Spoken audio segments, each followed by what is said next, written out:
Olá pessoal, sejam bem-vindos ao canal Entre Linhas. É o momento de nós explorarmos as entrelinhas da lição da Escola Sabatina. Já estamos aqui na 10ª lição dessa série de lição desse trimestre, que tem como tema geral como interpretar as Escrituras. Aqui no 10º tema, nós traremos a Bíblia como história, e história com letra maiúscula. Nós vamos tentar mudar um pouco a nossa doxologia hoje, então nós teremos aqui os comentários daqui a pouco, teremos aqui o Marcos com um quadro alinhando as doutrinas, nós teremos também na ponta da linha de cada dia o Marcos com as perguntas para discussão e teremos então as entrelinhas que nós preparamos aqui especialmente para vocês. Dessas entrelinhas nós vamos perguntar o seguinte: a Bíblia é um livro de história? E vamos estudar um pouco sobre historiografia, ou seja, o processo de formação de livros históricos. E vamos ver aonde que está a Bíblia nessa. Nós vamos falar o seguinte: o Deus Criador dos céus e da terra é o mesmo Deus da Bíblia? Uma pergunta para vocês verem o que pensam por aí. Como seria o mundo sem a monarquia judaica? E se o rei Davi não existisse, qual seria a implicação disso na nossa fé? Nós também vamos falar sobre emuná na história. Então temos essas entrelinhas gerais aí para que vocês aprendam cada vez mais. Nós aprendemos aqui, eu principalmente, os meninos aqui preparando o material. Espero que vocês gostem, que vocês curtam, que vocês comentem, que vocês compartilhem com seus amigos para que eles aprendam também. Por enquanto, chama a vinheta.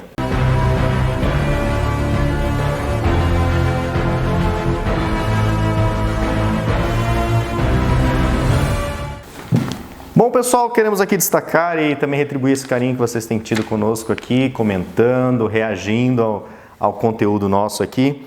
A Saskia Câmara comenta, que obrigado pelas orações, que a gente já falou que ela está de volta mais uma vez. Massai Petri, fui até o fim, presente, entre linhas, hashtag fui até o Marcos, muito obrigado, rico. Hashtags. Joselma Moura, obrigado pessoal. Rosalvo Miranda também assistiu todo o vídeo. Silda Knack, boa noite, irmãos. Deu até a opinião dela sobre o firmamento. Kelly Cristina Bronstein, também assistiu. Prado Inox, ou Michel, agora com esse perfil, depois ele mudou no outro vídeo. Riva Ferreira comentando. Antônio de Mello, Carlos Souza, Fernando Ferreira de Souza e Norma Almeida e Denis Wilson Bizarri sempre comentando aqui conosco. Pessoal, muito obrigado, porque esses comentários são importantes. E no último vídeo nós temos aqui o comentário de Elizabeth Lelis, Lúcia Souza Abreu. Oi meninos, acabei de assistir, ou melhor, de ouvir a lição 9, como sempre. Gostei muito do Rodrigo Silva e ele costuma dizer que devemos desconfiar de um teólogo que não tem bom humor. Se isso é verdade, se considera então teólogos gabaritados. E aí ela também comenta, a família Entre Linhas está se tornando uma família mesmo. Minha filha Ana Isabel, que tem 11 anos, quer saber por vocês quando foi que a Arca da Aliança desapareceu. Ela tem um grande apreço pelo canal e os chama de tios. Quando que Ganhei uma sobrinha. Quando foi que a Arca da Aliança desapareceu? Ricardo, responde aí para Ana Isabel. Bom, a Arca, algumas vezes ela saiu de cena na Bíblia, mas o momento com o qual ela saiu de cena e ela não voltou mais, digamos assim, foi quando o povo de Deus foi cativo no reinado de Nabucodonosor. Ali ela não volta mais no relato bíblico.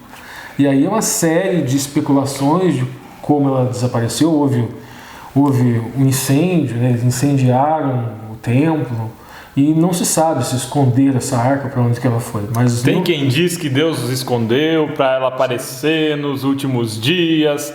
Tem quem diz que a arca foi escondida pelo próprio povo, então tem teorias aí, só que comprovado não. Escrituristicamente, ela não aparece mais depois que o povo caiu frente ao reinado de Nabucodonosor babilônica.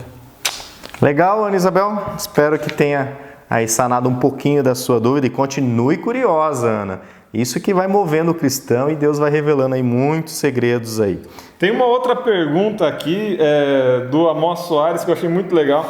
Ele pergunta por que Deus criar o tempo, Cara, aí a gente vai entrar em filosofia e a seara é comprida, é complicado aí. Mas a gente pensa o seguinte: é possível pensar movimento e existência sem tempo? Então... Sim. Eu vou falar qualquer coisa hoje, mas não para responder a pergunta, mas vai ter alguma coisa nesse sentido. Legal. Bom, também comentou conosco aqui Sérgio Beckman, né? Acompanha o canal há bastante tempo, mas aqui vai o meu react, gostei muito. Joy Alves Leite, muito bom. Maria Flor, obrigado, Maria, pelo seu comentário, temos assistido, aprendido muito. Obrigado, né, por compartilhar aí. Denis Wilson Bizarre, mais uma vez, comentou no outro, comentou nesse vídeo também. Carlos Souza, olá galera, amigo dos Entre Linhas, estamos aqui orando, isso mesmo, orem mesmo para que esse tormento acabe logo para nós. O Joy Alves Leite, mais um comentário aqui, ele diz que é de Nova Andradina, Mato Grosso do Sul. Manda um abraço então. Um abraço para Nova Andradina. Mato Grosso do Sul. Um abraço aí, Joy Alves Leite. Esmeralda Viana também, tudo de bom para nós, né, sogra? O Amós Soares que faz a pergunta. E aqui o Prado Inox, ou Michel, num outro perfil, que é o Espaço Novo Tempo e Ás de São Rafael. Ele está aqui marcando presença nesse perfil também. Obrigado, Michel, pelo seu comentário. E vamos conhecendo os perfis aí do Michel. Mandou um abraço pro Gabriel, nosso hater do coração. Sim, vários comentários aqui. E o Wagner Barros, nosso companheirão também, galera, também achei bacana o canal. Mas não adianta, porque ele não assiste, né? Ele só escreve. Não sei. Ele não tá nem vendo o coraçãozinho que eu fiz pra ele, né? Gabriel. Vamos ver, Gabriel. Você tá vendo o coraçãozinho que eu fiz, Gabriel? Pra Escreve você, aí, vai. hein? Só pra você. Vamos ver. Hashtag fui até o Marcos, então, pro Gabriel. Vamos lá. Hashtag Então, pro Gabriel, hashtag viu coraçãozinho. Isso, escreve aí, Gabriel. Hashtag viu coraçãozinho. Vai lá. Legal. Vamos conferir. Desafio. Beleza, pessoal. Próximo vídeo a gente conta. Sim. Pessoal, muito obrigado. Vai comentar do coraçãozinho. Vamos ver. Eu boto fé nele. Tá, vamos lá. Estamos confiando em você, Gabriel. Vamos lá. Obrigado, pessoal, pelo seu comentário. Obrigado porque você reagiu ao nosso vídeo. Obrigado porque isso, de certa forma, impulsiona o conteúdo dentro da plataforma do YouTube, além de que nós conhecemos mais sobre vocês e temos esse feedback, né? Seja um feedback bom ou ruim, tudo isso nos ajuda a crescer. E temos muito feedbacks nos particulares, né? Nos nossos WhatsApp particulares, o pessoal às vezes nos comunica com muito carinho, né? Falando, criticando, dando dicas. Muito obrigado. Com muito respeito também. Sim, e com muito carinho pelo canal, né? Porque a pessoa se dedicar um tempo a ir lá no cara do YouTube. Até o Gabriel já chama a gente de queridos. Sim, com certeza. Se Deus quiser, todos estaremos no céu pela graça de Cristo. Vamos lá então, o que interessa, pessoal, como nós falamos no início, nós teremos aqui uma sequência diferenciada. Agora, quem vai trazer para nós aqui é o Marcos, que vai trazer o quadro Alinhando as Doutrinas. Então, vai lá, Marcos, é com você. Olá, amigos do canal Entre Linhas, mais uma semana estamos nós aqui estudando juntos a Palavra de Deus, mais uma semana estudando as entrelinhas da lição da Escola Sabatina. Esse é um canal que sempre traz coisa nova, né? Eu acompanho alguns canais aí sobre a lição e sempre meio que se repetem as coisas que são faladas num canal e que são faladas em outro canal, elas se repetem. E aqui no canal Entre Linhas a gente sempre aprende coisas novas, né? O Lúcio, o Ricardo, o Alexandre sempre trazem coisas novas e é muito bom a gente estar aberto para aprender algo que talvez não esteja bem claro na lição, mas que nas entrelinhas nós conseguimos escavar. Esse é o quadro Alinhando as Doutrinas, aquele quadro que nós sempre trazemos uma doutrina que aparece nas entrelinhas da lição. Nós já estamos na lição número 10, já estamos partindo aí para a reta final, mas ainda tem muita coisa boa para a gente aprender. A lição número 10 ela fala do livro de história que a Bíblia é. A Bíblia é um livro de história diferente porque ela conta a história antes da criação, né, quando Deus estava ali começando a dar início à criação do homem, e também conta coisas futuras, coisas que ainda não aconteceram, mas que Deus já nos prometeu. E uma dessas promessas é a segunda vinda de Cristo. Essa é a nossa doutrina número 25. A segunda vinda de Cristo ela é, ou deveria ser, né, a maior promessa e a maior meta de nós cristãos. Eu vejo o cristianismo hoje se tornando um cristianismo muito imediatista e buscando coisas somente para esse mundo, né? A gente vê as pessoas indo atrás de Cristo, atrás da igreja, para buscar cura, para buscar emprego, para buscar carro, para buscar, enfim, coisas que não são de cunho eterno, coisas que são passageiras, né? Essas coisas elas são imediatas e elas também terminam imediatamente. Você recebe uma cura, mas a cura não é definitiva, ela vai acabar, porque daqui a pouco nós vamos adoecer e morrer novamente, né? Mesmo que você tenha sido ressuscitado, daqui a pouco você adoece e morre. Então nós precisamos buscar aquilo que é eterno. e a eternidade ela só vai chegar quando Jesus Cristo voltar para nos buscar, para nos resgatar. A segunda vinda de Cristo é uma promessa que foi feita pelo próprio Cristo, né? Ele disse lá no capítulo 14 de João, virei outra vez, e essa promessa ela está muito bem fundamentada na Bíblia. Nós podemos crer nessa promessa tanto quanto cremos na Bíblia, porque ela é muito constante na Bíblia. O apóstolo Paulo, no segundo capítulo de Tessalonicenses, no segundo capítulo de 2 Tessalonicenses, ele disse que Satanás prepara um grande engano para aqueles que aguardam a vinda de Jesus. Também Jesus Cristo falou sobre isso no capítulo 24, verso 24 de Mateus, que até mesmo os escolhidos poderiam ser enganados. Por isso é importante a gente entender como Jesus virá. Muitas pessoas hoje creem que Jesus vem de maneira espiritual, creem que ele vem para mim, quando eu o aceito como Salvador.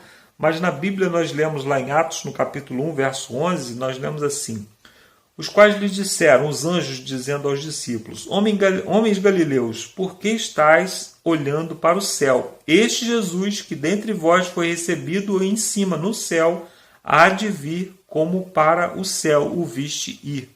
Ou seja, a vinda de Cristo ela vai ser pessoal e literal, assim como foi a sua partida. Ele estava ali com os discípulos em pessoa, e ele foi levado. Eles olharam quando ele estava sendo levado, e o anjo disse: da mesma forma como vocês viram ele subindo, ele voltará. Então ela vai ser pessoal e vai ser literal, não é algo somente espiritual. Ela vai acontecer antes da tribulação. Hoje a maioria das denominações cristãs creem que que a igreja vai ser arrebatada antes da tribulação. Mas, na verdade, quando nós lemos Mateus no capítulo 24, a partir do verso 29, diz assim: e logo depois da aflição ou da tribulação daqueles dias, o sol escurecerá, a lua não dará a sua luz, e as estrelas cairão do céu, e as potências do céu serão abaladas. Então aparecerá no céu o sinal do Filho do Homem, e todas as tribos da terra se lamentarão e verão o Filho do Homem vindo sobre as nuvens do céu com poder e grande glória. Então nós lemos aqui que logo após a tribulação daqueles dias, e depois nós vemos um advérbio de tempo dizendo: então aparecerá no céu o sinal do Filho do Homem. Então nós lemos claramente que Jesus vem para num momento após a tribulação. A Bíblia é clara em dizer que os cristãos eles não serão afetados, os salvos eles não serão afetados pela tribulação ou pelas pragas que serão derramadas, as pragas finais que serão derramadas. No entanto, aí as pessoas supõem que então serão arrebatados antes, mas na verdade isso é uma suposição que não tem embasamento bíblico, e nós temos uma prova de que Deus é capaz de livrar as pessoas da praga sem tirar da terra, que é o Egito. Quando as pragas foram derramadas lá no Egito, o povo continuou no Egito, e as pragas foram derramadas, atingiram somente os egípcios e não atingiu o povo de Deus. Então a mesma coisa vai acontecer quando as pragas forem derramadas, quando elas estiverem sendo derramadas. Também nós lemos ali no capítulo 24, verso 30, diz assim: então aparecerá no céu o sinal do Filho do Homem, e todas as tribos da terra se lamentarão e verão o Filho do Homem vindo sobre as nuvens do céu com poder e grande glória. Então ela vai ser visível a todos, porque aqui diz que todas as tribos verão e se lamentarão. Então vai ter gente se lamentando em todas as tribos da terra. Também lemos em Apocalipse 1, verso 7, eis que vem com as nuvens e todo olho verá, até aqueles que o transpassaram. E todas as tribos da terra se lamentarão sobre ele, certamente. Amém. Então, todas as tribos novamente. Lá no Salmo 50, verso 3, diz que vem o nosso Deus e não guarda silêncio. Perante ele arde fogo devorador. Ao seu redor esbraveja grandes trombetas. Então, vai ser não só visível como audível.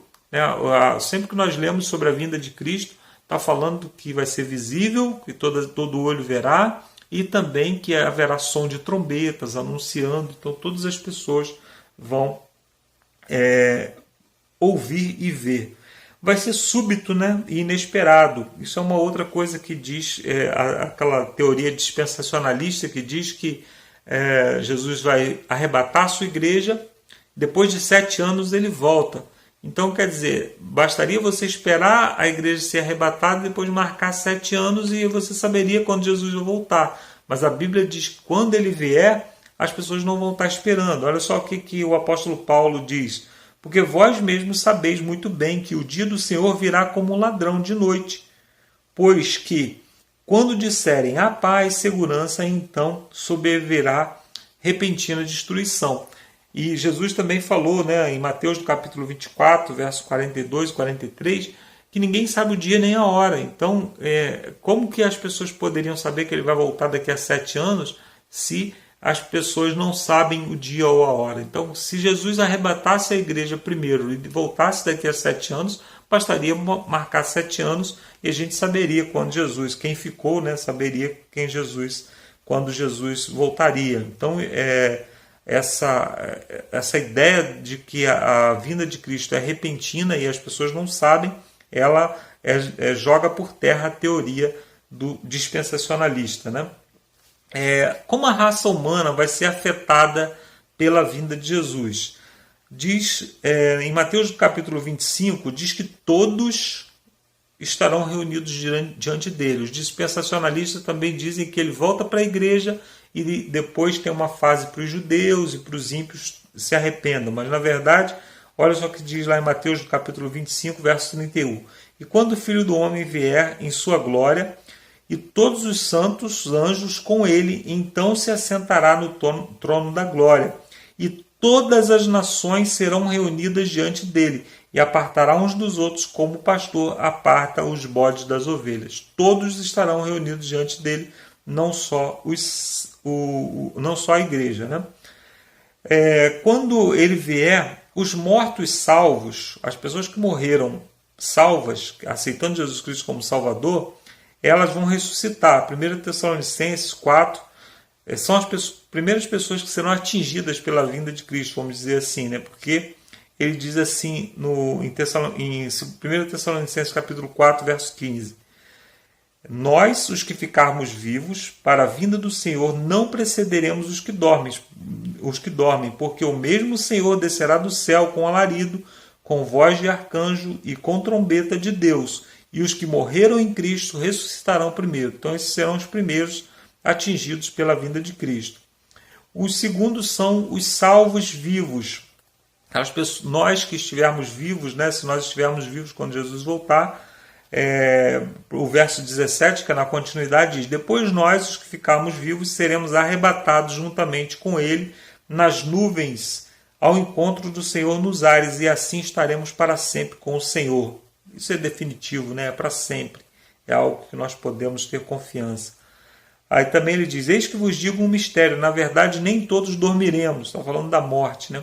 Mas todos seremos transformados, num momento, num abrir e fechar de olhos, ante a última trombeta, porque a trombeta soará e os mortos ressuscitarão incorruptíveis, e nós seremos transformados. 1 Coríntios, capítulo 15, versos 51 e 52. Depois, o terceiro grupo que vai ser atingido pela vinda de Cristo são os perdidos que estão vivos.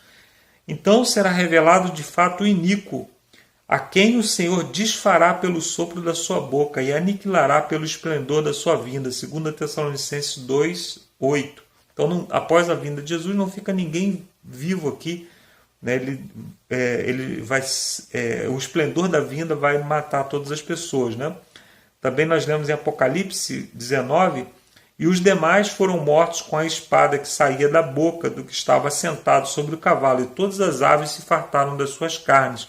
Por que isso acontece? Esse banquete macabro aqui, né? Lá em Apocalipse 19 nós temos 2 banquetes: o banquete da boda do Cordeiro, que é onde estão os salvos, e na terra acontecendo um outro banquete macabro, que são as aves se alimentando dos cadáveres daqueles que estão mortos. Por quê?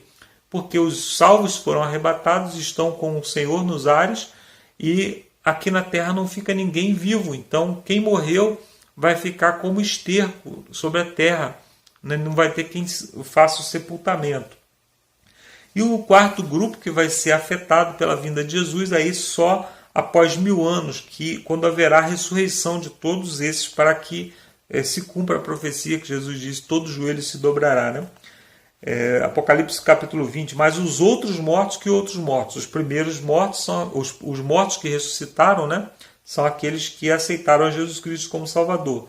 Mas os outros mortos não reviveram até que se completassem os 1000 anos. Esta é a ressurreição dos ímpios, aquelas pessoas que não aceitaram Jesus Cristo como Salvador. Então, todas as pessoas, quando Jesus Cristo voltar, nós teremos esses 4 grupos sendo afetados. Primeiro, os salvos vão ser ressuscitados, os salvos mortos vão ser ressuscitados e levados para o encontro com o Senhor nos ares. Depois nós, os vivos, seremos transformados e também arrebatados para o encontro com o Senhor nos ares. Depois, os ímpios serão destruídos pelo esplendor da vinda de Jesus, serão mortos e só ressuscitarão, ficam todos mortos até o final do milênio. Depois de 1000 anos, todos ressuscitam. Então nós temos grandes sinais de que está próximo a vinda de Jesus, mas esses sinais eles não devem nos afetar de 2 maneiras. Quais são as 2 maneiras? Uma é a gente ficar pensando assim, vamos orar o tempo todo e ler a Bíblia o tempo todo porque Jesus está voltando. Não. A nossa vida ela deve estar consagrada ao Senhor de maneira que, se Jesus Cristo voltar hoje ou daqui a 1000 anos, não vai fazer diferença para a gente. Nós devemos estar consagrados ao Senhor e não ficar olhando aí, tem uma pandemia, então deve ser Jesus Cristo voltando, vou me consagrar. Também não devemos nos desesperar, ficar pensando, olha, falta muito tempo ainda para Jesus Cristo voltar, vamos deixar isso para lá e vamos cuidar da nossa vida. Não, nós devemos estar preparados hoje. Eu deixo como apelo final o que o apóstolo Paulo falou em 1 Tessalonicenses, no capítulo 5, versos 4 a 6. Ele diz assim: mas vós, irmãos, já não estáis em trevas, para que aquele dia vos surpreenda como um ladrão, porque todos vós sois filhos da luz e filhos do dia. Nós não somos da noite nem das trevas. Não durmamos como os demais, mas vigiemos e seremos sóbrios.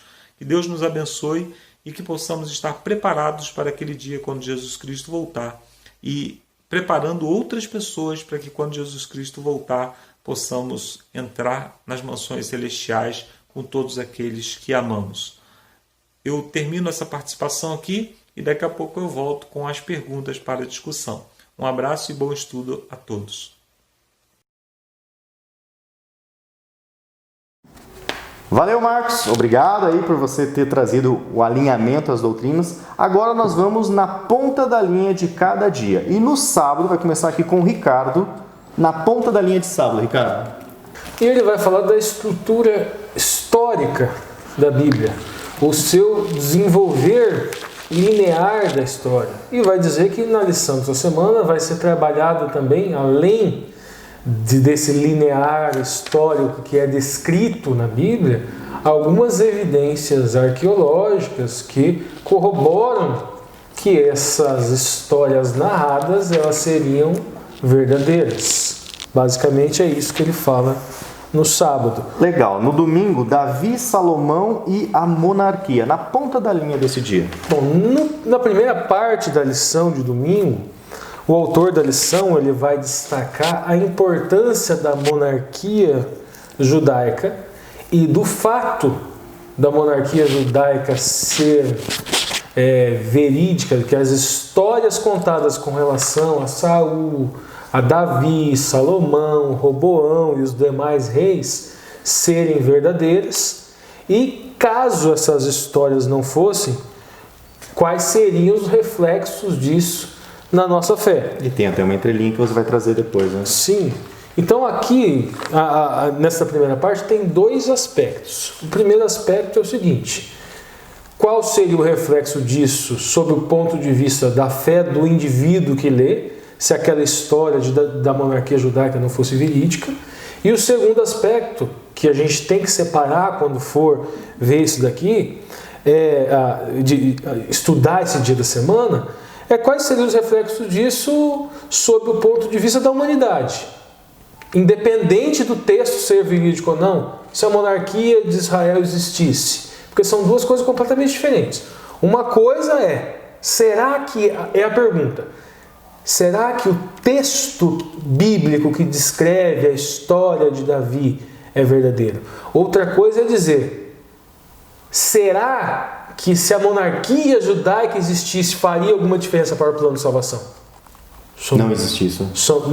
Existisse ou não existisse? Se faria alguma diferença para o plano de salvação, a monarquia judaica ter existido ou não ter existido. O outro ponto que o autor da lição trabalha é o seguinte: depois da pergunta número 1, ele começa a expor algumas evidências arqueológicas que corroboram com a demonstração de que aquela história da monarquia hebraica, a monarquia judaica, ela é verídica, justamente tentando estabelecer evidências que possam aumentar a fé no texto bíblico. Legal. Na ponta da linha agora, de segunda-feira, Isaías, Ezequias e Senaqueribe. Então, eu vou ser bem breve nos meus na ponta da linha. O que ele vai falar ali na lição de segunda-feira são de relatos arqueológicos que vão comprovar a invasão de Judá por Senaqueribe, rei da Síria. Então ele vai fazer isso na lição de segunda. Depois já posso pular para o segundo, na ponta da linha de terça, né? Daniel, na terça-feira ele vai fazer a mesma coisa, mas agora com base num tablete que fala do nome Sarsequim, né? Que seria de um oficial babilônico que apresentado em Jeremias, e vai falar depois de relatos históricos, arqueológicos que comprovam ou que se assemelham às visões de Daniel sobre Babilônia. E na quarta-feira ele vai falar de Jesus Cristo, em especial da figura de alguns relatos, né, que falam exatamente da execução de Jesus, de historiadores da época, entre eles o Joséfo, e vai falar também da lápide do sumo sacerdote, né, que foi encontrada, a lápide que se remete a, acredita-se que seja de Caifás. É isso que vai falar na quarta. Legal. E na ponta da linha de quinta-feira, Ricardo? Bom, ele vai agora finalmente fazer uma toada mais evangelística e vai falar sobre fé e história e vai dar os exemplos de atuações, vamos dizer assim, de personagens pontuais, no caso Enoque, Noé, Abraão, Sara, José, Moisés, Raabe, Sansão e inúmeros outros, todos esses elencados dentre os heróis da fé, no livro de Hebreu, e como a fé dessas pessoas moveu ações práticas. Aquela noção de uma fé viva, de uma fé atuante, e que esta fé ao longo da história obviamente gerou consequências benéficas para a humanidade. Legal. E agora nós temos as perguntas para discussão aqui de sexta-feira. E quem traz novamente para nós é o Marcos. Então, Marcos, mais uma vez, é com você. Olá, amigos. Chegamos à lição de sexta-feira, aquela parte onde a lição nos chama para uma reflexão prática daquilo que aprendemos, de toda a teoria que foi aprendida durante a semana. Agora nós vamos para a aplicação, né? É quando a teologia se transforma em religião, se transforma em vida, se transforma em atos que são realmente relevantes. Então, nesse momento aqui, nós vamos refletir um pouco sobre aquilo que aprendemos durante essa semana. Pergunta número 1 diz assim: o que acontece quando evidências arqueológicas são interpretadas de uma forma que contradiga a história bíblica? O que isso revela sobre o fato de que devemos depender da palavra de Deus e confiar nela, independentemente das alegações da arqueologia ou de qualquer outra ciência humana? A gente tem estudado muito aqui sobre interpretação de texto, né? Sobre interpretação do texto bíblico, e a gente fala sempre sobre a ideia de você ir ao texto com uma ideia pré-concebida. Então você lê o texto, duas pessoas que já têm uma ideia pré-concebida a respeito de alguma coisa, leem o mesmo texto e interpretam de maneira diferente. Isso leva a interpretações desde de algumas aceitáveis até as mais absurdas. Isso leva o cristianismo a se dividir hoje em quase 40 mil denominações somente no Brasil. Pessoas que leem o texto na sua língua e interpretam de maneira equivocada. Agora você imagina alguém que vai com uma ideia preconcebida ler um fragmento de história. É um pedaço de cerâmica que foi encontrado, um osso de animal que foi encontrado, um pedaço de tijolo que foi encontrado com alguma inscrição. Você imagina essa pessoa fazendo essa leitura com aquela ideia de que o mundo evoluiu em milhões de anos, que a história da Terra está se desenvolvendo há bilhões de anos. Você imagina como que essa pessoa vai interpretar. Não é um texto, é um fragmento de história, um fragmento. É algo que passou por milhares de anos de erosão, enfim. Então, não é de se assustar, né? Quando nós olhamos para a maneira como as pessoas interpretam a Bíblia, não é de se assustar também que as pessoas, lendo esses fragmentos de história, possam chegar a conclusões equivocadas, assim como muitas pessoas leem a Bíblia e chegam também a conclusões equivocadas. Então, nós precisamos ter a nossa fé sempre fundamentada na Palavra de Deus, e a Palavra de Deus ela deve nos guiar a todas as outras coisas que nós vemos, que nós ouvimos, que nós lemos. Tudo deve ser avaliado pela Palavra de Deus, seja algo religioso, para que eu possa ser conduzido pela minha fé a mais perto de Cristo, ou mesmo algo científico ou pseudocientífico, né? Quando as pessoas trazem ideias que contradizem as Escrituras. Pergunta número 2 diz assim: pense nas profecias bíblicas cumpridas no passado. Por exemplo, a maioria dos reinos de Daniel 2:7, né, como nós lemos lá na profecia do livro de Daniel. Como podemos aprender com essas profecias que foram cumpridas na história e confiar no Senhor acerca das profecias que ainda não se cumpriram? Então, olhando para o passado que nós fortificamos a nossa fé. A nossa fé não é uma fé cega, ela é uma fé muito bem fundamentada naquilo que Deus já fez na história. Deus citou o que aconteceria, fatos históricos, né, que aconteceriam ao longo da história da Terra, para chegar até onde nós estamos hoje, para que nós pudéssemos olhar para frente com fé. Eu sempre falo isso aqui, sempre que a minha fé fraqueja de alguma forma, eu olho para as profecias, porque as profecias elas nos mostram que a Bíblia ela não pode ter sido inventada por um ser humano. O ser humano não tem capacidade de fazer as previsões que a Bíblia faz. Então nós precisamos sempre estar com os nossos olhos abertos e com a nossa fé fundamentada naquilo que Deus já fez por nós, para que possamos olhar para frente e ver que Ele vai cumprir todas as suas promessas.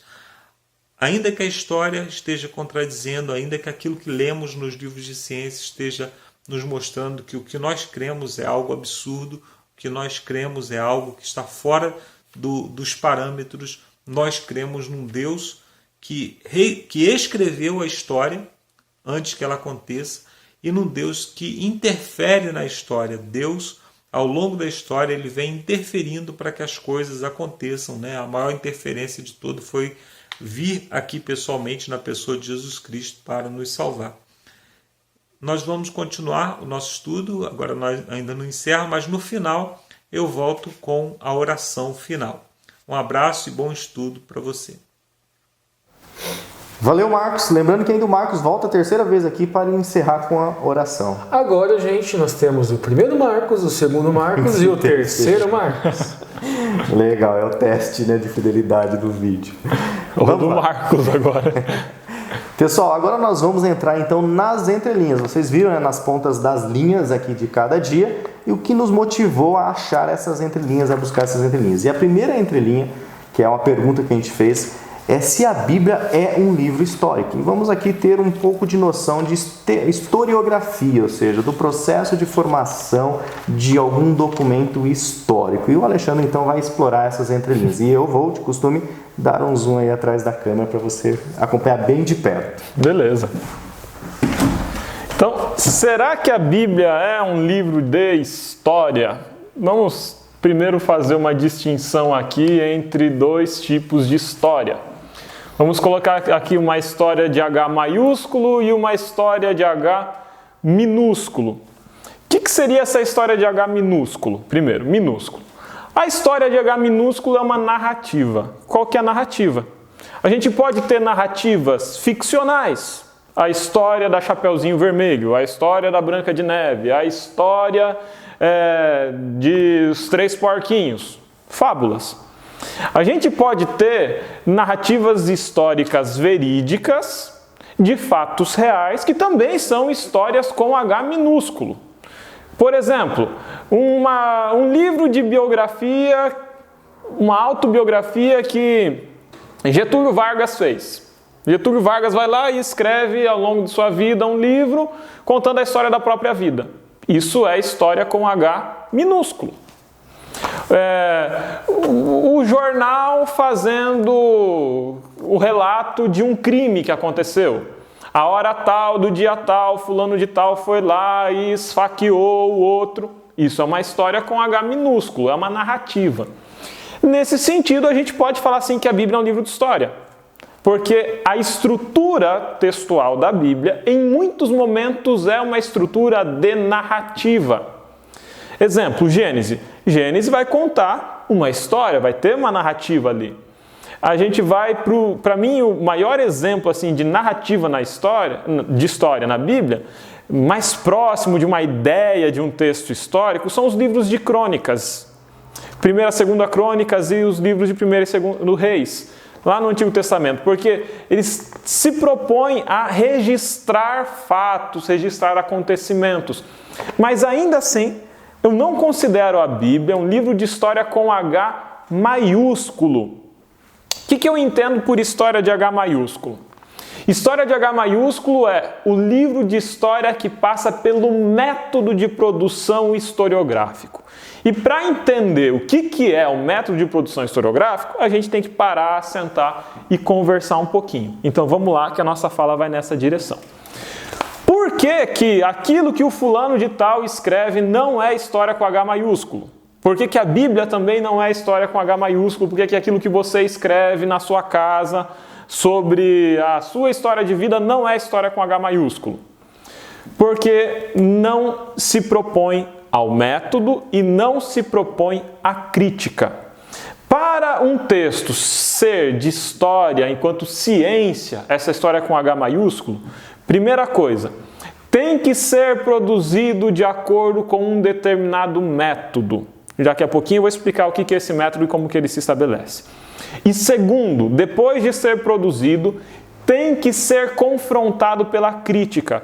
Os outros estudiosos de história vão pegar o texto, vão olhar o texto, vão comprovar o texto, vão ver se há alguma falha no texto e vão dar um veredito se esse texto está de acordo ou não. Então, o texto da ciência histórica, ele é um texto que se propõe à crítica. Ele está aberto para receber crítica, ele está aberto para ser alterado. E ele é feito de acordo com um método. De onde vem isso? Como que nasce a história moderna enquanto ciência? A primeira grande escola historiográfica, a gente chama a escola metódica. Ela vai se elaborar lá no século XIX, século XVIII, finalzinho do século XVIII, século XIX. E qual que é a perspectiva dessa história? Qual que é a preocupação dessa história? A escola metódica era desenvolver métodos para se questionar se uma fonte é verdadeira ou uma fonte é falsa. A gente chama isso de crítica interna e crítica externa da fonte. Que tipo de material e o que é fonte? Fonte, para a escola metódica, vai ser apenas o texto da época. Então, vamos imaginar que um historiador quisesse falar sobre os tempos de Jesus Cristo. E ele encontrasse um registro num papiro ou num pergaminho romano falando alguma coisa dos tempos de Jesus. Esse texto ele faria primeiro a crítica externa. Será que esse papel é dessa idade mesmo? Será que a tinta usada é dessa idade? Será que o modelo da escrita corresponde à idade, então está analisando sua forma. Depois ele faz a crítica interna, a crítica de conteúdo. Os dados, os fatos, os elementos narrados nesse documento dizem realmente respeito àquele período? Se as respostas para essas questões fossem afirmativas, se entenderia que esse documento é verdadeiro. E ele poderia falar apenas sobre o tempo em que ele foi escrito. Essa era a ideia de uma crítica metódica aos documentos, às fontes.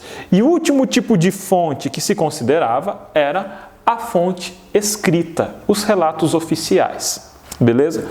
O tempo passou, a gente vai entrar no século XX já, 1900, e uma escola muito importante da historiografia vai ser a escola francesa da historiografia, escola dos Annales, e uma figura que é assim fundamental para a historiografia atual é Marc Bloch, um historiador francês. Marc Bloch ele vai ampliar a noção de fonte. Ele vai falar que muitas coisas podem ser fonte histórica. Por exemplo, os documentos oficiais, os registros, mas também os jornais, os livros de literatura da época, as lápides de cemitério, a cultura material, vasos de cerâmica, potes de argila, jarras de vidro, utensílios, ferramentas, facas, livro de receitas, cantigas populares. Com o tempo, a escola dos Annales vai avançar ainda, vai falar que o relato oral pode ser fonte. Tudo isso vai ser fonte histórica. A Bíblia pode ser entendida, inclusive, como uma fonte histórica. O que o historiador vai fazer? Quando ele vai estudar um período e um assunto, ele recorre a várias fontes sobre esse período e sobre esse assunto. Ele analisa elas, ele faz a crítica, como a escola metódica fazia, faz a crítica interna, faz a crítica externa. Ele interpreta esses documentos, ele constrói uma narrativa e uma explicação, que é o texto do historiador, e quando terminou, ele tem lá um tratado de história, um texto que fala sobre um determinado aspecto da história. Então vamos imaginar aqui um texto que fala sobre o escravismo colonial brasileiro, lá do Jacob Gorender, um historiador brasileiro. O que vai se fazer com esse livro agora que ele está pondo? Ele tem os documentos, ele tem as fontes citadas. Agora esse livro é publicado. E os outros historiadores leem esse livro e vão investigar. E para tudo aquilo que o historiador, autor do livro, escreveu no livro, ele tem que... Agora vem aquilo que a Bíblia não precisa fazer. Ele tem que comprovar. Eu não posso falar nada no livro de historiografia que eu estou escrevendo, que eu não tenha como comprovar com base nas fontes, nos documentos que eu consultei. Sejam documentos oficiais, sejam cantigas, sejam relatos, seja cultura material, seja tudo o que for. Eu só posso afirmar aquilo que eu tenho como provar. A Bíblia não é um livro de história com H maiúsculo, primeiro, porque a Bíblia não é feita segundo esse método. A Bíblia não foi escrita depois que todos os fatos aconteceram. Muitos dos fatos narrados na Bíblia foram escritos enquanto aconteciam. E sem o critério de coletar fontes, de analisar fontes. A Bíblia não se propõe a isso. Segundo, a Bíblia não pode ser considerada um livro de história, ciência com H maiúsculo, porque a Bíblia não se propõe à crítica. A Bíblia não foi impressa e depois falaram assim, o autor da Bíblia, agora vocês podem questionar, vocês podem contestar, porque tudo aquilo que eu afirmei na Bíblia tem uma nota de rodapé apontando para a fonte. Sabe aquele personagem da Zorra, aquele antigo personagem da Zorra que sempre começava a questionar? Eu não lembro se ele era da Zorra ou se ele era da escolinha do professor Raimundo, que ele falava assim, tipo... Você tem uma fotografia de Pedro Álvares Cabral chegando no Brasil? Escolinha. É da escolinha? O Lúcio falou lá atrás da câmera que é da escolinha. Você tem a digital do Pedro Álvares Cabral plantada na carta de Pero Vaz de Caminha? Você tem um registro no primeiro jornal da época falando que em 1500 Pedro Álvares... Se você não tem isso, não vale. Então a Bíblia não tem essa responsabilidade de se comprovar. Há controvérsias. Há controvérsias? É a frase dele. É a frase dele. Há controvérsias. O jargão, há controvérsias. Há controvérsias. A Bíblia não está aberta a esse tipo de questionamento.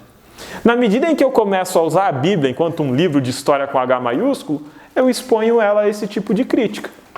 E ela não se sustenta, porque ela não foi feita para esse tipo de crítica. Assim como a Bíblia não é um tratado de ciência, a Bíblia não é um livro de historiografia. Ela é uma narrativa maravilhosa e é muito mais do que um livro de historiografia. É um livro inspirado por Deus. Então, vamos usar a Bíblia para aquilo que a Bíblia se propõe. E é maravilhoso quando a gente vai para a arqueologia e encontra na arqueologia comprovações do relato bíblico. É maravilhoso, mas a nossa fé não precisa se basear nisso.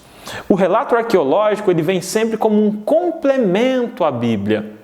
Entender o contexto da época da escritura, entender a situação em que o texto foi produzido, a cultura imediata ali, é fundamental para os processos hermenêuticos de estudo e de compreensão do texto sagrado. Fundamental. Mas a Bíblia não precisa ser comprovada historiograficamente para servir como fundamento da nossa fé. A ideia de hoje é essa.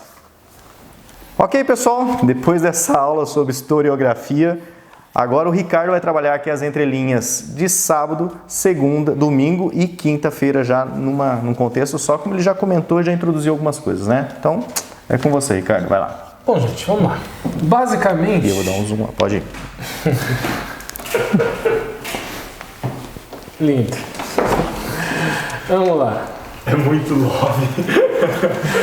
Vamos lá, gente. Bom, basicamente, a lição dessa semana, ela vai tratar sobre o seguinte argumento. A Bíblia, enquanto texto, é fonte confiável. Ou seja, a Bíblia, enquanto texto, é bom. A Bíblia, enquanto texto, é fonte confiável, é boa, segundo o autor da lição, porque existem evidências arqueológicas que comprovam o que ali está escrito. Segundo o autor, qual seria a necessidade, qual seria a utilidade disso?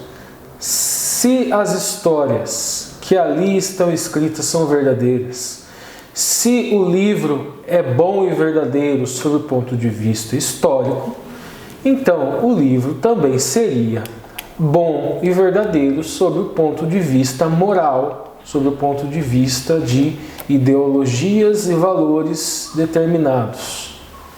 Este seria basicamente o raciocínio desenvolvido pelo autor da lição. O autor da lição está trabalhando neste ponto. Permite uma parte só, Ricardo? Fica à vontade. Vem para cá. Vai lá.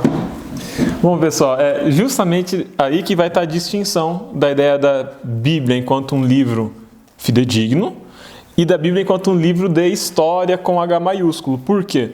A ideia do autor da lição é que, se a Bíblia é verdadeira nesse ponto, ela é verdadeira nos outros pontos, generaliza.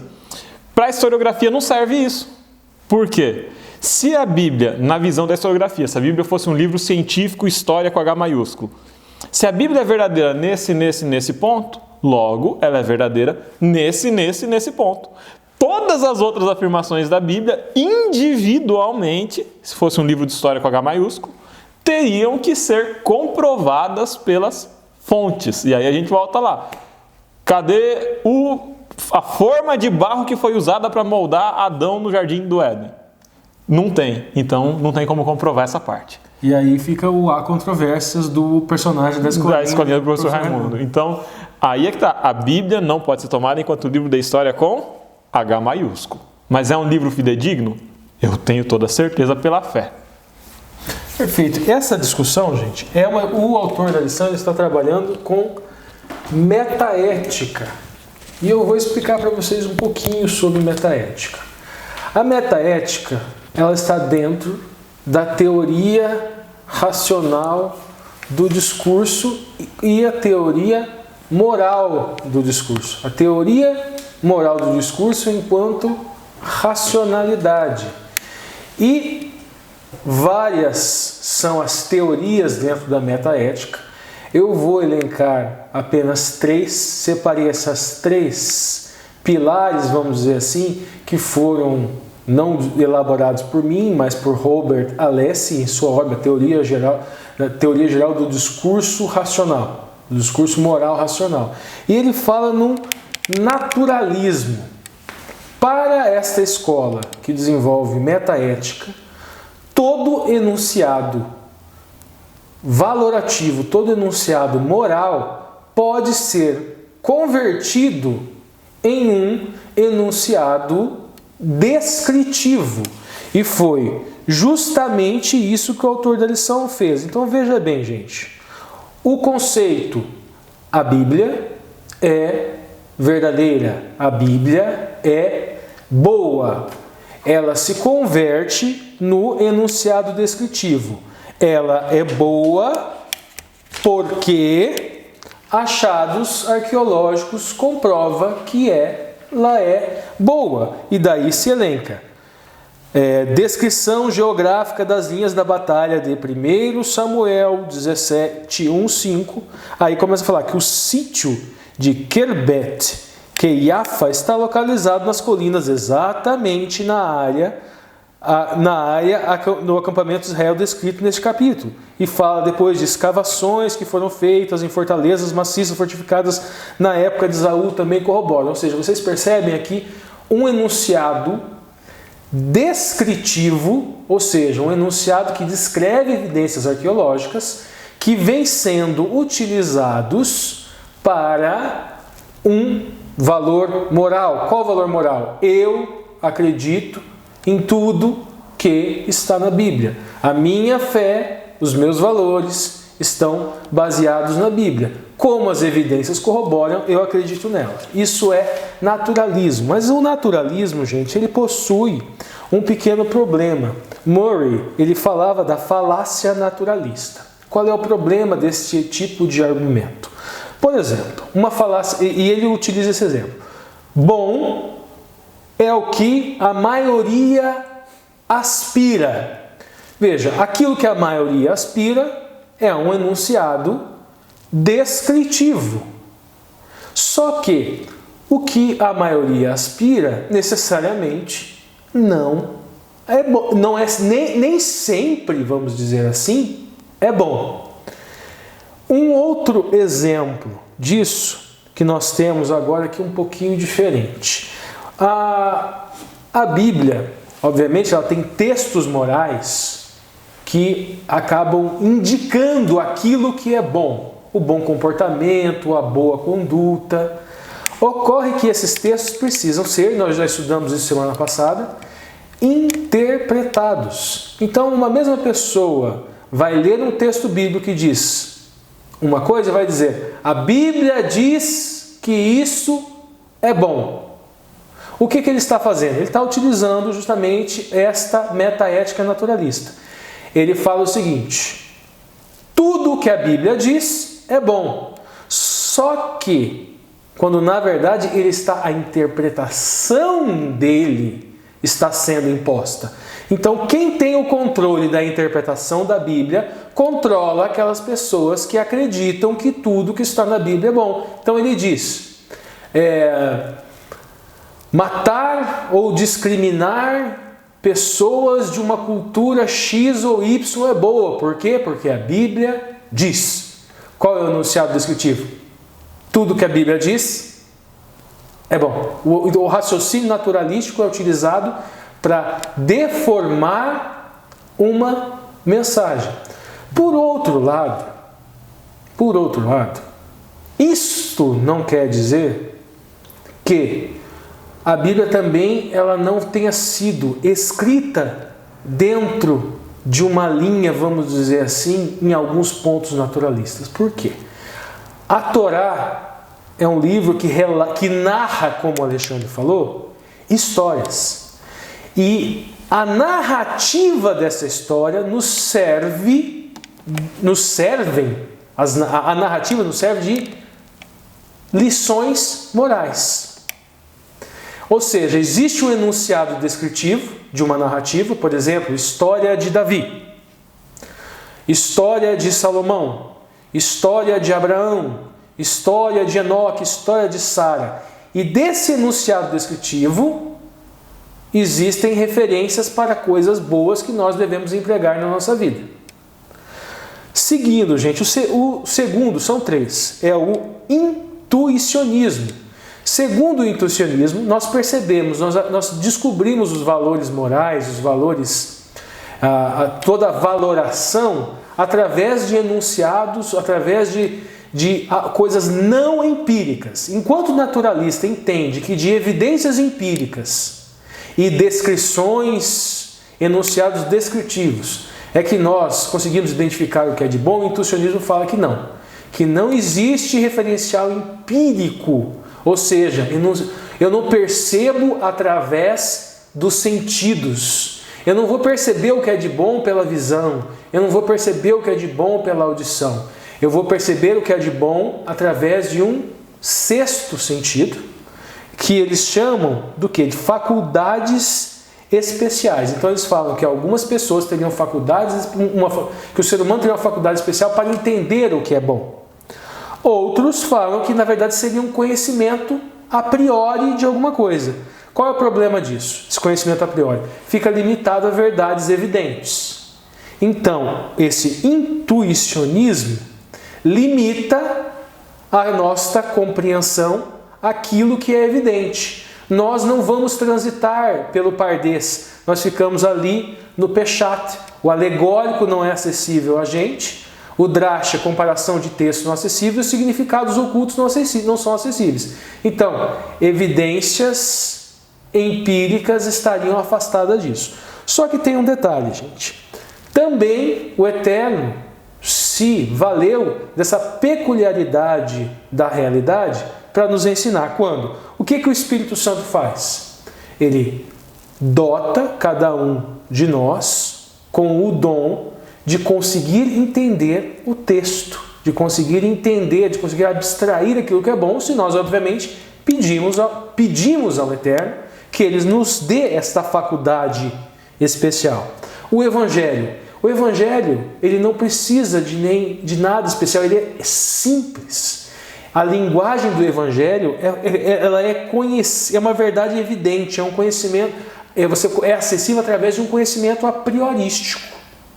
Só que qual é o problema também que o homem, que corrompe tudo, pode colocar aqui? Nós temos, por exemplo, o exemplo da Inquisição. Na Inquisição, se dizia que apenas o clero, ou seja, pessoas preparadas, pessoas especiais, é que poderiam ter acesso à verdade do texto bíblico. Logo, o meio protestantismo travou uma batalha para que todos pudessem ter esse acesso. Então, qual era então o argumento? Não, apenas os sacerdotes detêm o oráculo, detêm a verdade, detêm a capacidade de interpretar o texto. E o terceiro e último, gente, é o emotivismo, que fala o seguinte, que a função essencial do juízo moral é influenciar o psiquismo, é influenciar a pessoa. Stevenson é um emotivista, ele fala que os trabalhos, vamos dizer assim, do argumento valorativo, do juízo moral, ele passa por... Ele seria o seguinte, isso é mal, logo eu desaprovo isso também, e espero que você também desaprove. Isso é bom, logo eu aprovo isso também, e espero que você aprove. A crítica feita ao emotivismo é que ela foge de regras lógicas. Ou seja, a única função do juízo moral seria influenciar o outro. No nosso meio também nós temos muito isso, aquele sermão que a única intenção do sermão não é trazer conhecimento, é apenas tocar a pessoa, algo propriamente vazio. Agora, eu vou fazer uma aplicação disso, a lição dessa semana, para responder aquelas perguntas que o Lúcio falou. Vamos lá, gente. Primeiramente, o naturalismo, enunciado descritivo. Deus, concordamos com o autor da lição, assim, Deus ele não pretendeu se descrever plenamente no texto bíblico. Por quê?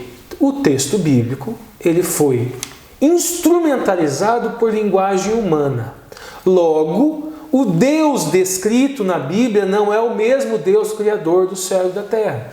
Porque a língua, o instrumento pelo qual ela foi utilizada, é limitado, restrito, cheio de falhas. Um exemplo disso, muitas vezes nós ficamos discutindo, Deus é temporal ou Deus é atemporal? E daí muitos dizem assim, desenvolve esse raciocínio, o Deus apresentado na Bíblia, ele não é atemporal. Aí nós automaticamente temos aquela visão de Hollywood. Pensamos em um Deus Dr. Brown de Volta para o Futuro, ou num Deus Doutor Estranho do filme agora que tem viagem no tempo, o filme da Marvel, ou qualquer outro filme de viagem no tempo que possa ter, aquele Deus O Homem do Futuro. O Homem do Futuro, aqueles conceitos hollywoodianos. Esses conceitos hollywoodianos desvirtuam o texto bíblico e a compreensão do texto bíblico. Agora, o fato é o seguinte, o Deus descrito na Bíblia, como ele é linguagem humana, gente, ele é descrito em verbos. Os verbos, eles têm praticamente todos o quê? Flexões verbais em tempos verbais. Passado, presente, futuro. Existem os verbos que são chamados verbos atemporais, ou o adjetivo atemporal. Mas mesmo o adjetivo atemporal está... Eu vou dar um exemplo de um verbo atemporal. A Terra, a Lua gira em torno da Terra. Ou seja, são adjetivos, são termos, são verbos que se referem a algo que não depende de um momento no espaço-tempo.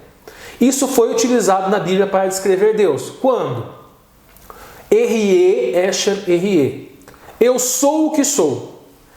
Não tem uma data propriamente, um momento marcado no tempo, por exemplo, passado, presente, futuro, para esse adjetivo atemporal. Agora, isso é para escrever, para dizer que Deus é um ser atemporal? Não. Porque, agora, quando fala o seguinte, El Shaddai, Todo-Poderoso.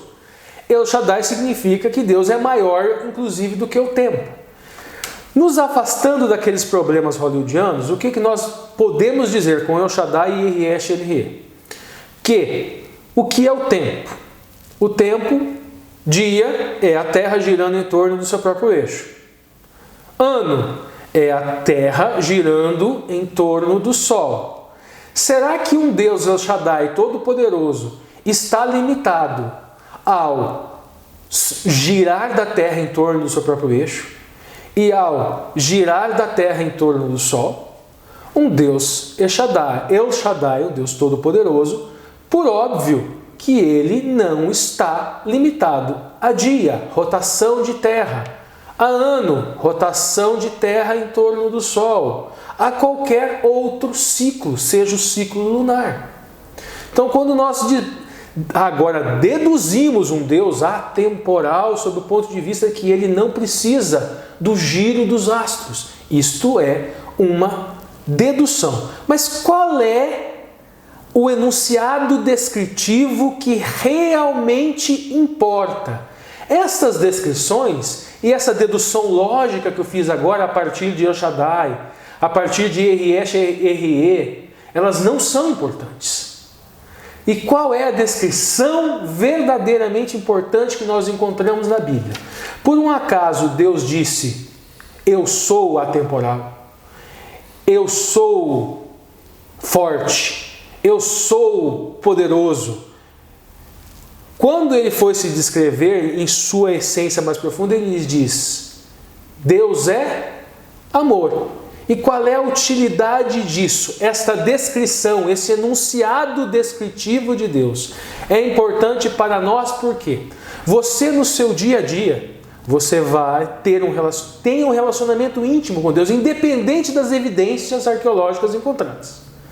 Independente dos achados dos documentos históricos, das provas científicas que possam corroborar com a sua fé, tem uma experiência diária.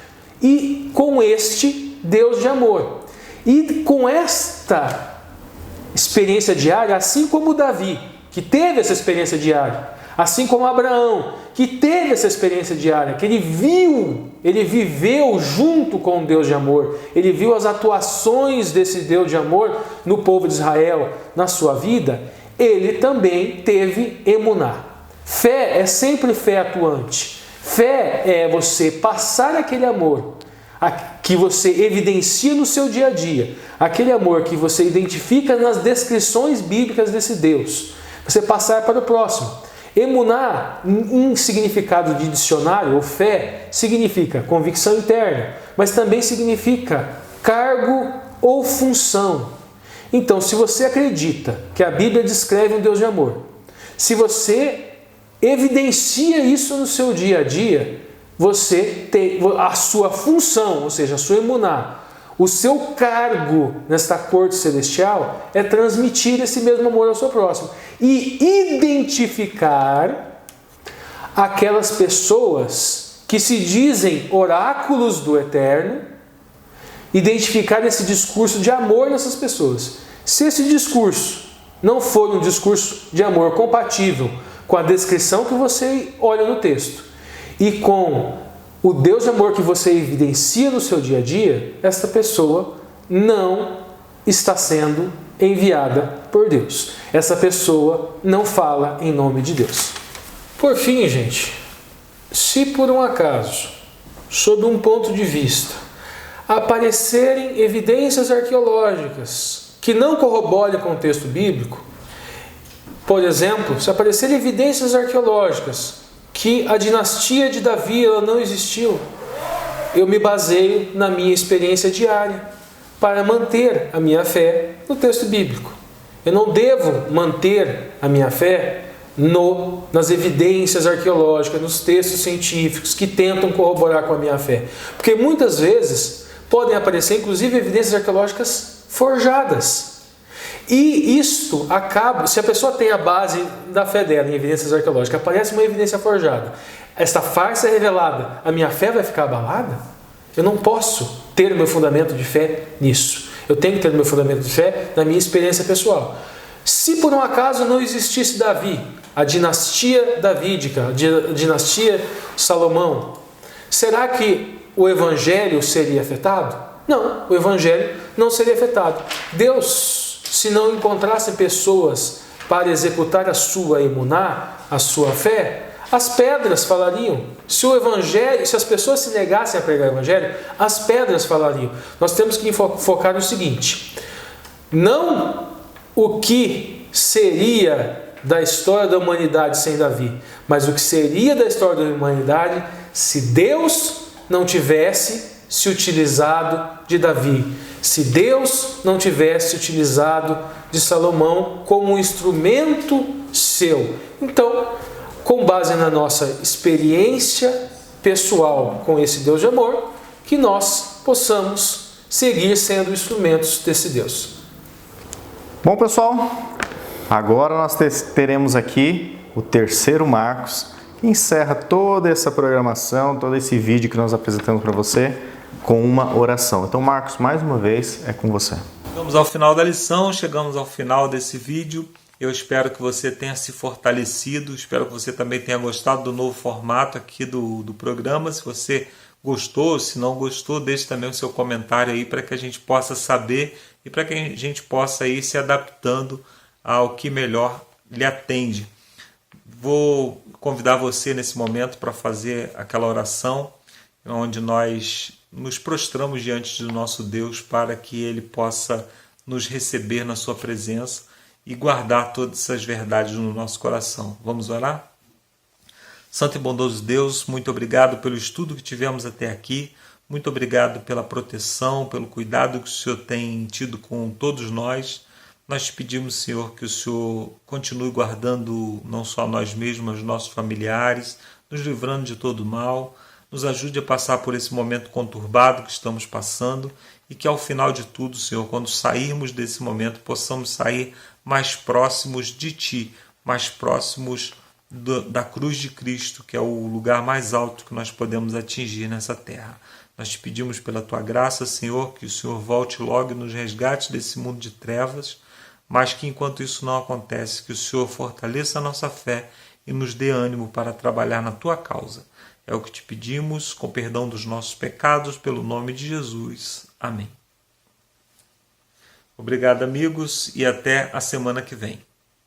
Valeu, Marcos. Obrigado pela sua oração. Obrigado por você que assistiu todo esse conteúdo. Espero que vocês tenham gostado desse novo formato aqui, ainda no meio do trimestre, essa mudança, né? Dá opinião no YouTube aí. Para verificar se vocês conseguiram agora digerir mais, se ficou mais claro aqui os conteúdos, beleza? Na 11ª lição, pessoal, a Bíblia e as profecias. Então nós teremos aqui muito mais entrelinhas, na ponta da linha, a linha da doutrina para vocês. Espero que vocês continuem em paz aí nessa temporada de aflição e que Deus continue todos nós nos dando a esperança. Então, tchau, tchau, até a próxima. Tchau.